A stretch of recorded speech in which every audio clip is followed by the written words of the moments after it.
We sometimes like to call it control. Oh, I'm a bit of a control freak. But underneath, it is doubt. Doubt that life is good. Doubt that we are held. Doubt that the current knows where to take us. So we grip tighter. We micromanage the details. We build walls against the unknown. Control becomes our shield, but also our prison. Because control is to say, I do not trust life to rise up and meet me. And yet, life has never failed to rise. The sun each morning, the breath in your chest, the love that finds you in unlikely places. Today, I invite you to think, where in life are you gripping so tightly that you may be blocking the very miracle you're asking for? Let's dive in.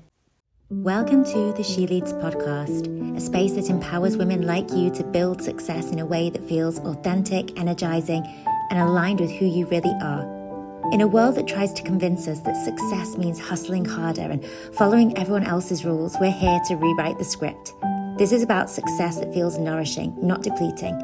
Success that brings the fulfillment, impact, and recognition you deserve, whilst ultimately giving you the financial power to create the future you want and inspire meaningful change in the world around you. Make sure to hit the follow button so that you never miss an episode, and come and say hello on Instagram. You can find us at she_leads.academy. Let's dive in. Hello, ladies, and welcome to a brand new episode of the She Leads show. So the question I've asked you is, where in your life are you gripping so tightly you may be blocking the very miracle you are asking for? Now, I have for a long while been a bit of a control freak. Maybe you resonate with this. I struggle to let go. I struggle to allow myself support. I am hyper independent.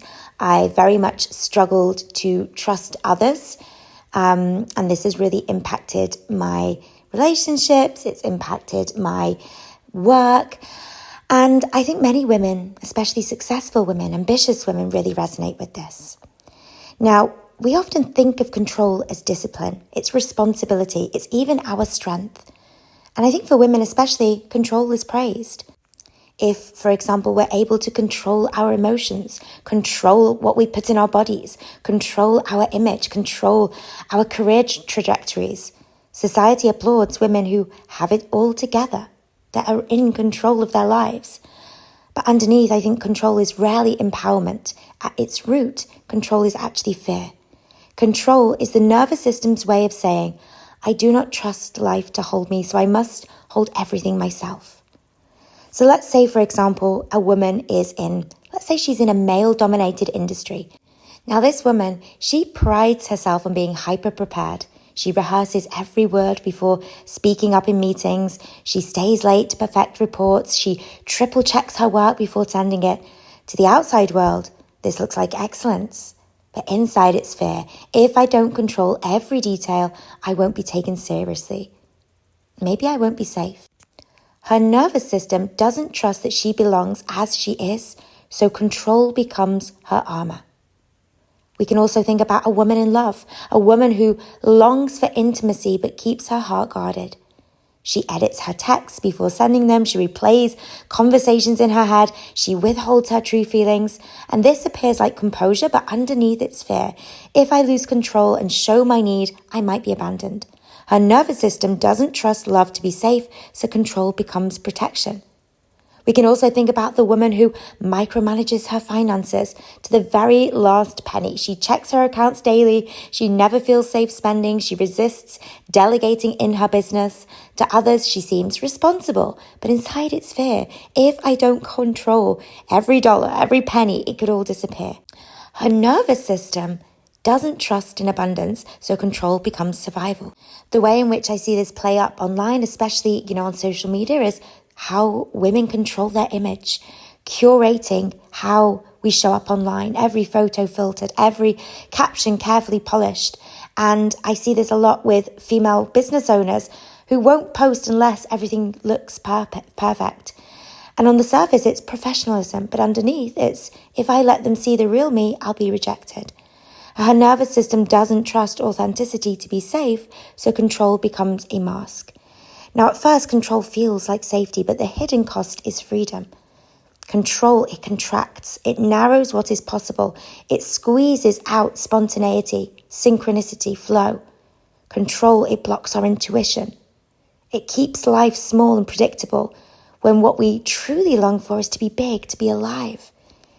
Now, control for many women, it begins long before we are adults. It's not random, it is a learned experience. So let's say, for example, a woman felt that love felt conditional. We learn to control our behavior to keep connection. When life, as it inevitably does, feels unpredictable, we learn to micromanage our choices to stay safe. And over time, control stops being a strategy and becomes this identity. I'm the one who holds it all together. I have got so much control. And at first, this identity feels very protective. But what once kept us safe becomes the very thing that keeps us from expansion. Now, as children, we often adopt a protective identity. So an example of this could be the good girl. So maybe you resonate with this as a child. You learned that love was given when you were being quiet and polite and pleasing and doing as you're told. And so as a result, you control your emotions, never want to rock the boat, never ask too much. Then as an adult, this shows up as perfectionism. So in the workplace, you're praised as reliable, diplomatic, but maybe you struggle to advocate for yourself. Maybe you are struggling to take up space within leadership. This identity of good girl keeps you safe, but also keeps you small. Or maybe you resonate more with the hyperachiever. Maybe you grew up in chaos and you learned that achievement earns stability and attention. So you've controlled your environment by excelling. Get good grades, do well in sports, get all of these professional accolades. And as an adult, you're the woman who now over-delivers, micromanages projects, can't rest without guilt. Success is your survival mechanism, but this control keeps you locked in burnout, unable to trust, rest, or joy. Or maybe you're the protector. As a child, you experienced inconsistency. Maybe a parent's mood swings, financial instability. Maybe it's an unsafe home. So you learned that if you anticipated every possibility and managed everyone else's feelings, you could prevent disaster. And now as an adult, this shows up as over-responsibility. You control your partner's emotions, your kids' schedules, even your friend's comfort. You're the caretaker, the fixer, the one who never lets the ball drop. But in the process, you lose yourself. You block intimacy because intimacy requires letting go. Or maybe you resonate with the image keeper. You've learned that very early on, being too much or maybe not enough drew criticism. So you've controlled your image to be acceptable, always put together, always presentable. And as an adult, now you're curating everything, from your Instagram feed to your body to your words. You are praised as polished and professional, but below the surface, you actually feel unseen, exhausted, terrified of being found out. This is the cost of survival. Control is clever. It keeps us safe as children, but as women, that same control constricts how we are able to expand. It closes the door to trust, to intimacy, to abundance. And the very identity that once protected us now becomes our cage. Now, if we think of control in terms of energy, control is something that is going to block our flow of energy. Life is designed to flow. When you're open, you will move towards the things that you want effortlessly. Synchronicities line up, the right people appear, opportunities, they just seem to drop in your lap. That magical feeling of, I couldn't have even planned this if I tried. That kind of energy, that's life doing what it's designed to do. But when we're controlling, control kills this vibe. It squeezes the flow, it strangles the magic, it shuts the door on miracles. Control from the outside, it looks like strength, but energetically, it's this wall. Now, what happens when we're in this state of control? Our intuition can't get through. When your mind is micromanaging every possible scenario, we cannot intuitively know what to do next, and everything then feels so forced. When we're in control, it also means synchronicities cannot find us. If we're dictating the how, the when, the where, we don't allow the magic to unfold. Now, the irony is, it's often the control that we think will make us more successful, but control actually makes us miss the shortcuts that life has been trying to hand you. So let's say, for example, you're dating right now and you've got a checklist so long, it probably could be a job description. 6 foot, stable career, meditates, loves dogs, you're swiping through their profiles, being hypercritical. And meanwhile, the love of your life might be the not what I expected kind of guy that you perhaps overlooked because the universe was trying to surprise you. Control blocked the magic. Maybe with money, for example. Maybe you are somebody who budgets. You're very controlled with your money. You don't spend unless it's responsible. You obsess over the numbers in your account. But because you're so clenched around lack, you can't receive abundance in unexpected ways. Money can flow to us in a number of different ways. It could be an inheritance, an unexpected tax return, a client referral, an aligned investment. Control keeps you hustling for scraps instead of letting overflow find you. Control is the opposite of trust. So control says, if I don't hold it all together, I'm going to fall apart. Whereas trust says, I'm held by something greater than myself. But why do we struggle so much to trust? And I was thinking about this, and I think a part of it is that control can actually feel like the responsible thing. Trust can sometimes feel reckless. We don't cling to control because we love the tension. We cling because somewhere in our bodies, trust has been mislabeled as danger. Loosening the grip can feel reckless. So if we think about this, if we think about our nervous system, it equates the unknown with unsafe. Control is predictability, so it gets tagged as safe. Trust, on the other hand, is uncertainty, so it gets tagged as a threat. So whenever you are doing something like delegating or resting or investing or saying no, it registers like you are basically throwing yourself off a cliff. Now, I think patriarchal conditioning also comes into play here because if we think about it, we are praised for being composed, productive, on top of it. And surrender, it almost gets framed as lazy, naive, maybe a bit too woo-woo. And the result is that trust feels like you're betraying the identity that got you approval in the first place. And then if we think about control as an identity, if I'm not holding it, who am I? If I'm not the reliable one, the fixer, the good girl who has it all together, letting go can actually feel like an ego death. And I think for many of us, we'd rather exhaust ourselves than risk losing the badge that earned us love. So, if we've always got our praise from being the reliable one, it sometimes feels safer to hold on to that identity versus losing our control and no longer having that identity that gave us that validation. Now, I just want to circle back actually to patriarchal conditioning, where it's softness or trusting is almost seen as irresponsible or reckless. I'm thinking of, the woman in the corporate space. If we think of, the opposite of control, which is letting go, surrendering, trusting things, often it will get framed as just being lazy, being naive, being a bit too woo-woo. So trust almost feels like reckless. But reckless to whom? Who does it actually feel reckless for? Does it feel reckless to us? Or is it reckless to the system that actually profits from us being controlled? If you think about it, of course, control is going to be praised because society thrives when women overwork, when we overgive, when we overcontrol.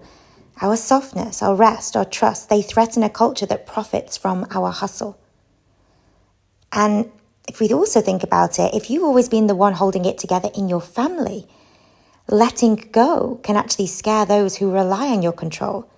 So people even in your family may label letting go, surrendering as reckless, but it's only reckless to their comfort, not to your truth.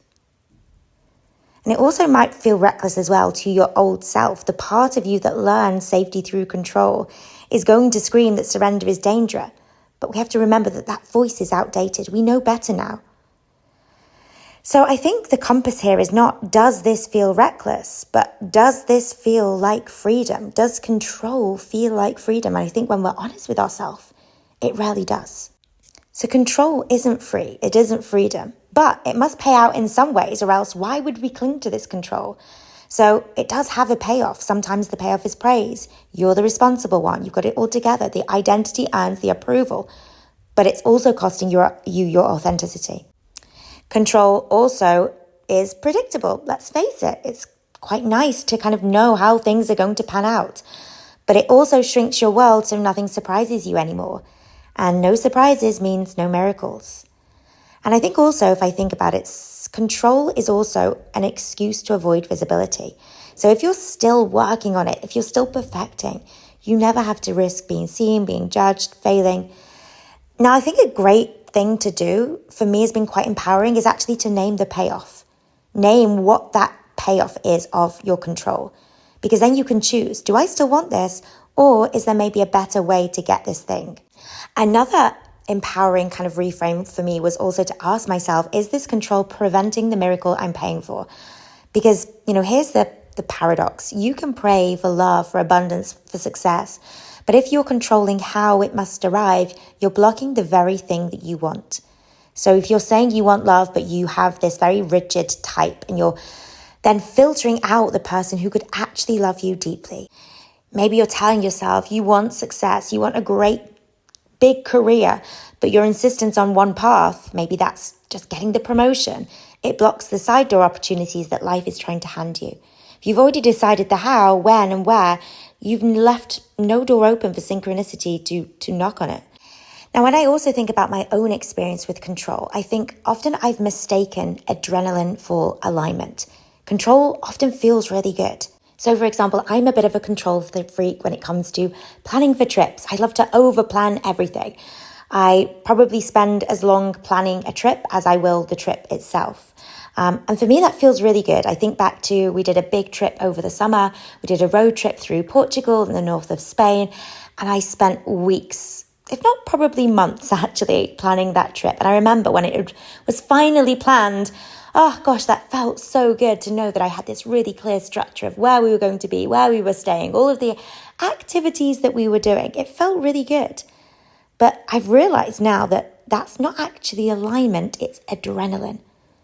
Hustling, fixing, micromanaging, it gives you that hit of power, kind of like caffeine for the nervous system. It feels like progress, but it's often just busyness. Alignment, in contrast, actually feels calm. It feels expansive, sometimes even too peaceful. And actually, I think being peaceful can actually make us feel suspicious because it makes us feel like, well, if this isn't hard, maybe I'm not doing it right. And I think many women are so used to living in fight or flight that anxiety feels like they're normal and peace actually feels wrong. They mistake stillness for laziness and chaos for productivity. So a question that I've asked myself in relation to this is, am I chasing the high of doing or the truth of being? Question to ask yourself, am I chasing the high of doing or the truth of being? Now, if we think about where control differs from trust, I think first of all, it's scarcity. Control assumes scarcity. You believe opportunities are limited, so you therefore overwork, you hoard, you micromanage, you treat life like a competition. Trust, on the other hand, knows that the universe is infinite. You say yes to opportunities that light you up. You also let some pass you by because you know more are on the way. So let's say, for example, you are forcing yourself to keep a draining client. You're a coach and you're keeping a client on because you're scared you won't find another. That's control. Trust is letting go, creating space and watching a better client appear. Now, control also contracts the body. You'll know when you're in control because your body will contract. Your jaw will be tight. Your shoulders are tense. Your breath is shallow. The body says, I'm in survival mode. Whereas when you're in trust, the body softens. You breathe more deeply. Your heart opens. You can feel pleasure, creativity. You can feel you're connected to your intuition. So let's say, for example, you are about to do a presentation on something, a live presentation or a live masterclass, and control has you rehearsing every line, panicking about how you're going to deliver it. Trust, on the other hand, has you breathing into your belly, opening your chest, letting words flow from a deeper place.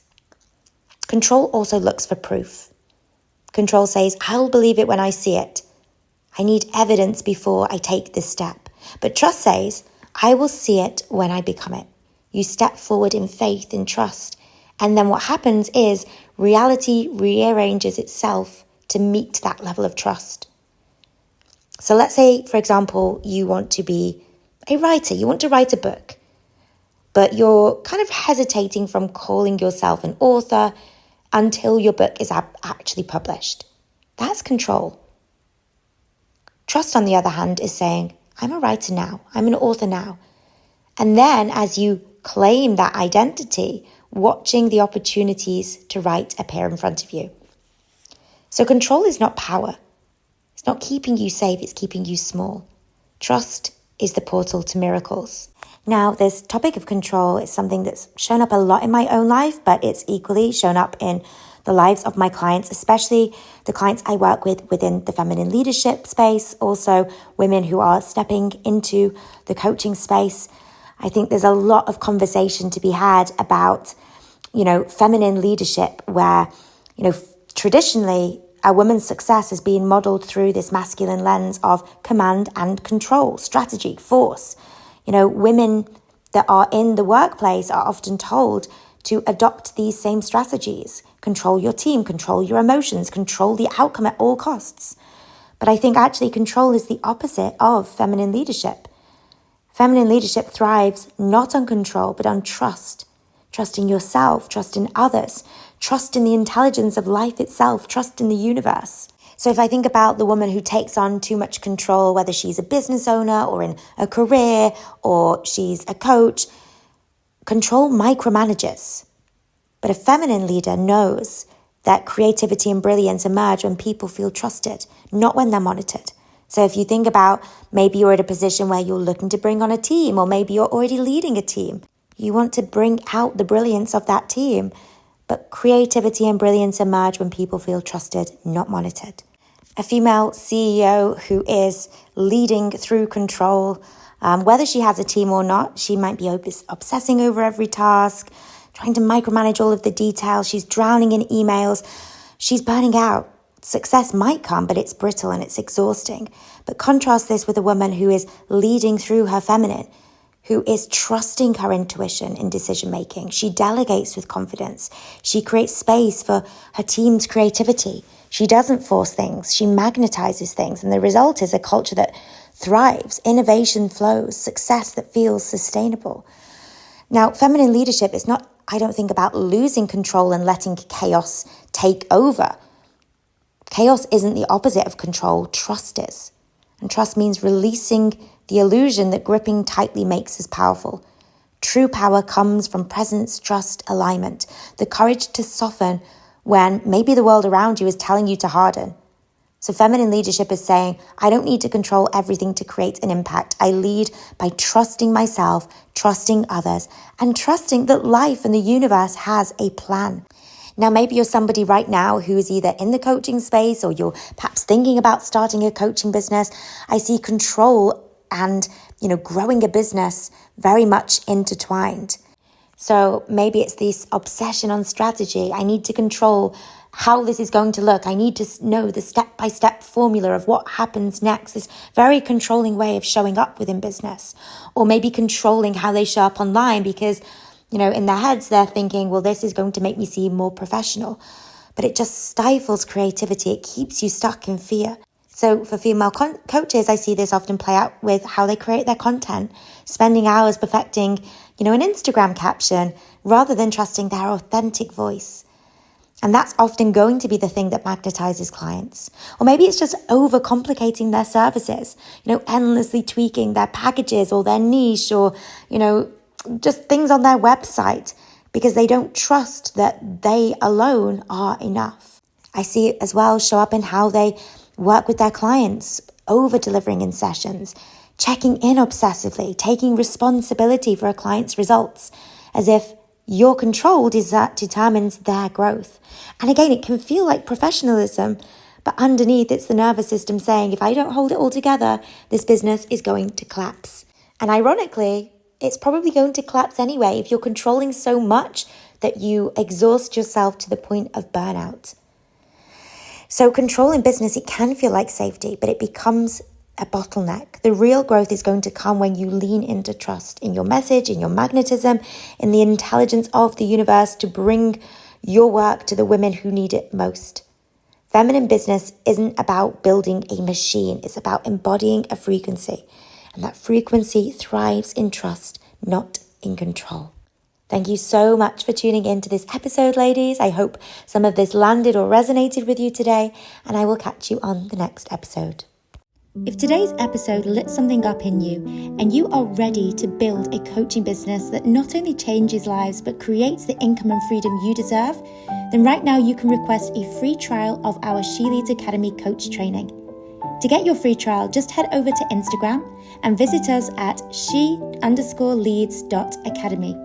You will find the link to the free trial in our bio. I cannot wait to see what's possible for you.